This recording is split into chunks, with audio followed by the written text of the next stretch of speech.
Next, another keynote by Radha Basu. She's the CEO of iMerit. iMerit is the human in the loop, right? So they have real people working on AI, on big data. And Radha is a very experienced senior level manager with 20 years of experience in HP, I believe, working in Silicon Valley and other continents, other countries around the world, right? So you can tell a bit about yourself and what your company does. Thank you. So it's just me back again. I know you guys saw me just a few minutes ago, and I didn't realize it was back to back. So I'm CEO of iMerit, and we founded this company.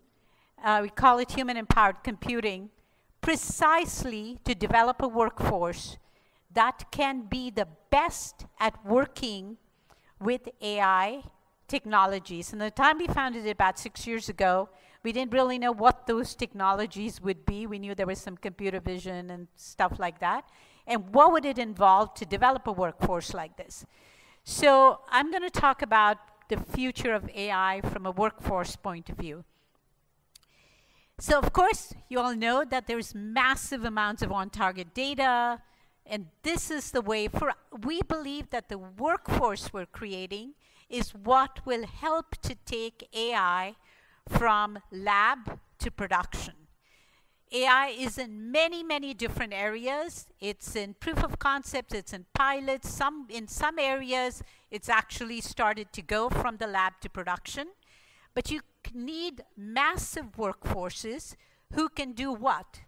Remember the people who talked this morning? Microsoft talked about solutions, AI stuff that you can just get, customizing for your business, and developing custom solutions for your business.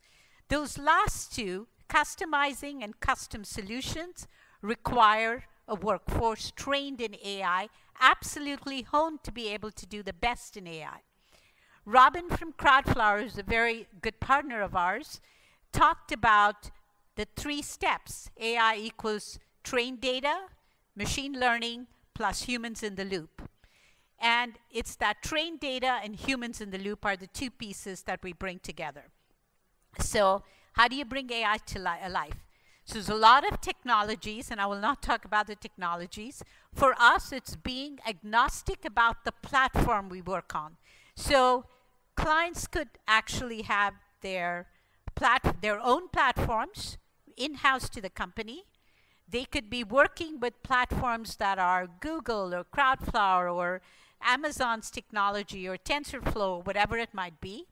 And the third one is there are a small subset of clients who actually want to use our knowledge and our insight to be able to deliver their needs.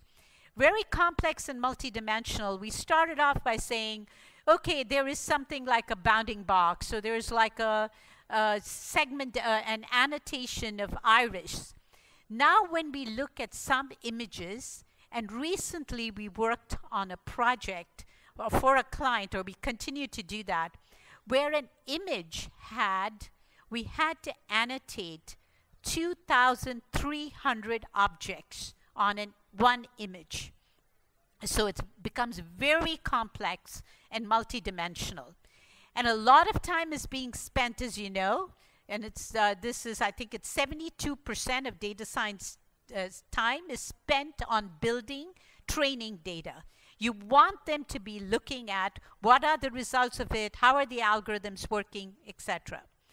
So I talked about this before, and I will just kind of repeat this, is you need a very scalable workforce. So sometimes I was talking to a potential client today who said, I get these data in bursts. I'm collecting data from hospitals of different kinds of images, and I could get 10,000 images a month, and the next month I might only get 2,000 images. And so you need a very scalable, you could have, sometimes we work in a month with 1 million pieces of data, and sometimes we may work in a month with 200,000 pieces of data. So it's a very on-demand, scalable, very agile workforce, because what you're working on, the instructions, how you deliver it, is a very dynamic model. And I would say that for us, from our experience, and I'll talk a little bit about the experience we have, the workforce has to be custom skilled or customized skilled, because someone who's looking at cancer cell categorization versus images for autonomous cars, not a good topic today, I understand that, or looking at weather analytics, satellite imagery, or imagery from drones, or looking at what is the amount of oil in a big oil container, so you can determine whether the prices of oil should be going down or going up, and that's geospatial-based imagery.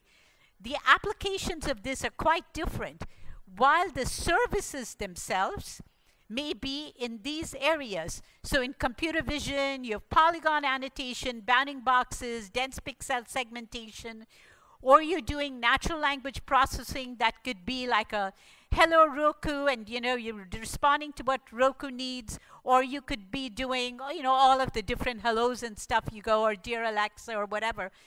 What that data that Alexa is responding to is very different. So natural language processing, if you're doing it for e-commerce retail, or you're doing it for a fintech industry, for analysts, is very different. And that's the experience that I'm talking about in a workforce that is able to take the AI technologies and apply it to an industry. Content services, moderation, categorization, product categories. Now what's happening with simple things that were basically back office functions, like receipt transcription. Now our receipt transcription with bounding box. So those two things are coming together, and we do a lot of this kind of work where two different facets of AI are coming together. And of course, you've heard of all of the customer support pieces. So when you look about experience, it's not just about volumes. We've done more than, I think now it's closer to 20 million image annotations.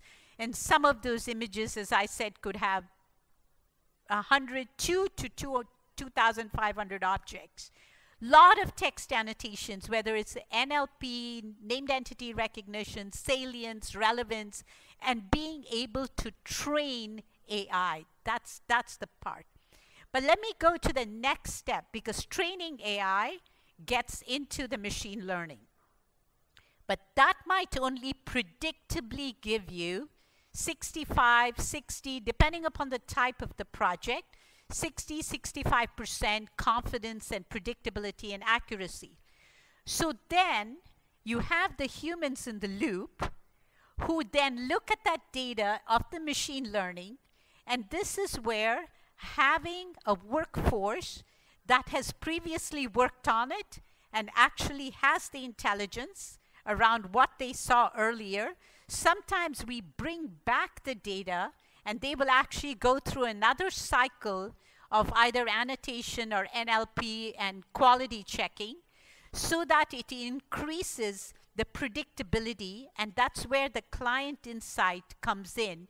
And so it is, I was talking about this earlier, the process of taking AI to production is very, very important.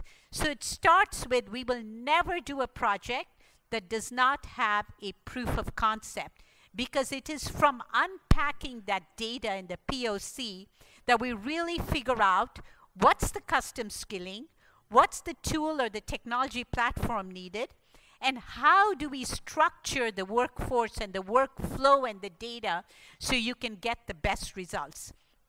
So this thing of getting it to from 65 to 80% to 90% accuracy is a very important and iterative part of this. So when we look at the new AI services workforce, and I joked about this earlier, those of you who were in the room, the average age for our workforce of 1,300 people, and we are adding about 250 a quarter, 250 to 300 people a quarter. So AI does create jobs. It has to create jobs if you're going to take this AI technology and take it to production and deploy it in your companies. So our workforce is 24.6, and you know what the 0.6 is. That's because of me. And it's born digital. It's born mobile. We have 55%, actually a little bit higher than that, women. And it's not because of diversity, it's because of bringing out, we assess every young person as to what kind of work can they do the best.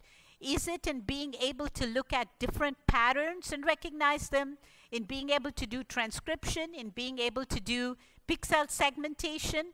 And based on that, based on our experiences, we actually then bring in very, very new people. Not many of them don't have college degrees, come from very low impact backgrounds.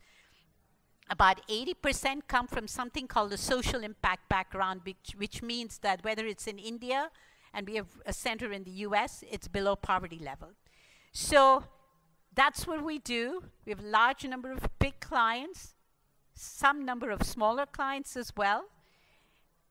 Less than 5% attrition. So if you train the workforce and work with us on it, chances are they will be there when you're going to do your next iteration after the machine learning to increase the predictability and performance.